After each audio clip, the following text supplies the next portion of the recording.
Welcome और स्वागत है आप लोगों का एक ट्रू क्राइम वीडियो में। तो साल 2018 में जो मैनचेस्टर की पुलिस है वो बहुत सारे लड़कों के पास जाती है क्योंकि उन्हें केस की इन्वेस्टिगेशन करनी थी। पुलिस इन लड़कों से ये पूछती है कि क्या कभी किसी ने आपके साथ जबरदस्ती वो सब करने की कोशिश करी है। तो ये सवाल जब पहली बार उन लड़कों ने सुना तो पहले तो उन्हें ये समझ ही नहीं आया कि यार इस क्वेश्चन का मतलब ही क्या बनता है। ज्यादातर लोगों का यही कहना था कि यार हम तो लड़के हैं भाई, हमारे साथ ऐसा कैसे हो सकता है। पर तब जो पुलिस है वो ये कहती है कि भले ही आपको इसके बारे में कुछ ना पता हो पर आपके साथ ये सब हुआ है और इस चीज का उनके पास वीडियो एविडेंस है। आज का जो ट्रू क्राइम केस होने वाला है बॉस वो बहुत ज्यादा अलग है। So let's start. इन सब की शुरुआत होती है इस आदमी से। इसका नाम था रेनल्ड सिनागा। अब सिनागा इनिशियली तो इंडोनेशिया से था पर अपनी पढ़ाई के लिए वो मैनचेस्टर इंग्लैंड आया हुआ था। नाउ ये चीज नोट करने वाली बात है कि जो सिनागा है वो एक गे था और गे होने के बाद उसने जो भी कुछ किया वो बहुत ही ज्यादा हॉरिबल है। नाउ जो सिनागा था वो रहता था सेंट्रल मैनचेस्टर में और जो उसका फ्लैट था वो बहुत ही ज्यादा करीब था एक नाइट लाइफ एरिया के आसपास। और वो ये पैटर्न नोटिस करता है कि बहुत सारे ऐसे लड़के होते हैं जो क्लब में एंजॉय करने के बाद अपने घर अकेले जाते हैं और उसको इस चीज में एक अपॉर्चुनिटी दिखी। साल था 2015 और न्यू ईयर का समय था। सिनागा ये देखता है कि क्लब के बाहर एक आदमी अकेला बैठा हुआ है तो वो उस आदमी के पास जाता है और उससे ये कहता है कि यार मेरा घर बगल में ही है और अगर तुम चाहो तो हम साथ में बैठकर ड्रिंक कर सकते हैं। जो सब ड्रिंक है वो मैं खुद अरेंज कर लूंगा और तुम्हें बस मेरे घर आना है। अब ये ऑफर सुनने के बाद जो वो आदमी है वो बहुत ज्यादा खुश हो गया। उसको फ्री में ड्रिंक्स मिल रही थी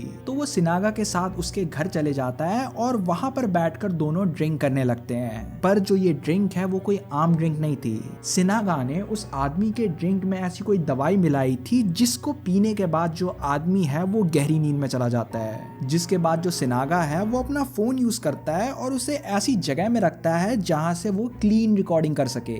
जिसके बाद सिनागा उस आदमी के साथ वो सब करता है और ये सब रिकॉर्ड हो रहा था उसके फोन में। अब अगले दिन की सुबह होती है और अब उस दवाई का असर खत्म हो चुका था। जिसके बाद जो आदमी है वो उठता है। अब उस आदमी को ये चीज पता ही नहीं चली कि आखिरकार उस रात को क्या हुआ था। उसे बस इतना ही याद था कि वो रात को यहाँ पे ड्रिंक कर रहा था। जिसके बाद सिनागा उस आदमी के पास आता है और ये कहता है कि यार तुमने शायद कल रात को कुछ ज्यादा ही पी ली थी जिसके बाद तुम मेरे ही बेड में सो गए। जिसके बाद वो आदमी एक तो सिनागा को पहले सॉरी बोलता है क्योंकि यार वो उसके बेड में ही सो गया और वो उसे थैंक यू भी बोलता है ड्रिंक्स के लिए और वो अपार्टमेंट से चला जाता है। अब अगर हम एक तरीके से देखें तो ये सिनागा के लिए उसकी पहली विक्ट्री थी। उसने एक आदमी के साथ गलत काम किया था और इन सब चीज को रिकॉर्ड तक करा था और उल्टा इस केस का जो विक्टिम है वो उसे थैंक यू बोल के चला जाता है। विक्टिम को ये चीज पता ही नहीं है कि आखिरकार उसके साथ रात को क्या हुआ था। तो अब एक तरीके से सिनागा को एक चीट कोड मिल चुका था। वो इस ट्रिक का यूज करके लड़कों के साथ कुछ भी कर सकता था और बहुत ही हाई चांस है कि लड़कों को कुछ याद भी नहीं होगा। तो अब इसी ट्रिक का यूज करते हुए उसने तकरीबन 100 से 200 लोगों के साथ ये सब किया था और जो ये नंबर है वो बहुत ही ज्यादा इंसेन है। अब आप लोगों में से बहुत सारे लोग ये सोच सकते हो कि यार 100 से 200 लोग, ये नंबर बहुत ही ज्यादा नहीं हो गया और क्या किसी को आज तक कुछ नहीं पता चला। नाउ जो ये क्वेश्चन है वो बहुत ही वैलिड है पर एक बार इस सिचुएशन को भी तो समझो। पहले तो सभी विक्टिम्स को ड्रिंक में एक ऐसी दवाई पिलाई जाती थी जिसके कारण वो बहुत गहरी नींद में चले जाते थे। उन्हें ज्यादा तो कुछ याद ही नहीं होता था और जो भी चीजें उन्हें याद होती वो बहुत धुंधली होती। लोगों को ऐसा लगा होगा कि शायद उन्होंने कोई बुरा सपना देखा होगा और एक ऐसी पॉसिबिलिटी भी हो सकती है कि शायद कुछ विक्टिम्स को ये याद हुआ होगा कि रात को उनके साथ क्या हुआ था। सिनागा उन्हें पेनिट्रेट करता था और शायद उन्हें थोड़ा बहुत दर्द भी फील हुआ होगा।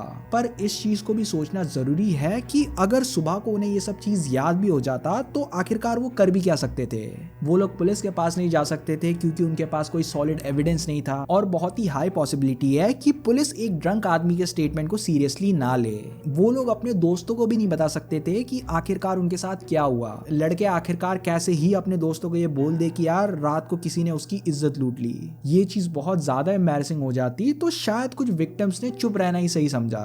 सिनागा ने सक्सेसफुली बहुत सारे लोगों के साथ गलत काम किया था पर हर चीज का एक एंड होता है और अब सिनागा का एंड आ चुका था। 2 जून 2017 बड़े ही नॉर्मल दिन की तरह जो सिनागा है वो अपने विक्टिम की तलाश कर रहा था। अब इस विक्टिम की आइडेंटिटी एकदम 100% क्लियर नहीं है पर बहुत सारे रिपोर्ट्स में उसका नाम पीटर बताया गया है तो हम भी पीटर नाम को यूज करेंगे। पीटर एक 18 साल का रग्बी प्लेयर था और क्लब के बाहर वो किसी चीज का इंतजार कर रहा था। तभी सिनागा उसके पास आता है और उसे ड्रिंक्स के बहाने से अपने अपार्टमेंट तक लेके जाता है। सब कुछ सिनागा के प्लान के अकॉर्डिंग ही चल रहा था और दवाई खाने के बाद जो पीटर है वो भी नींद में ही था, जिसके बाद जो सिनागा है वो पीटर को पेनिट्रेट कर रहा था। पर अचानक से ही जो पीटर है उसे होश आ जाता है। शायद उस दवाई ने 100% असर नहीं करा था या फिर पीटर का जो टॉलरेंस लेवल है वो बहुत ही हाई हो। एनीवेज जो पीटर है वो बीच में ही उठ चुका था और वो इंस्टेंटली समझ जाता है कि उसके साथ क्या हो रहा है। अब पीटर एक रग्बी प्लेयर था, जिसका मतलब ये था कि वो फिजिकली काफी ज्यादा स्ट्रांग था। तो गुस्से में आकर जो पीटर है वो सिनागा को बहुत बुरी तरीके से मारता है।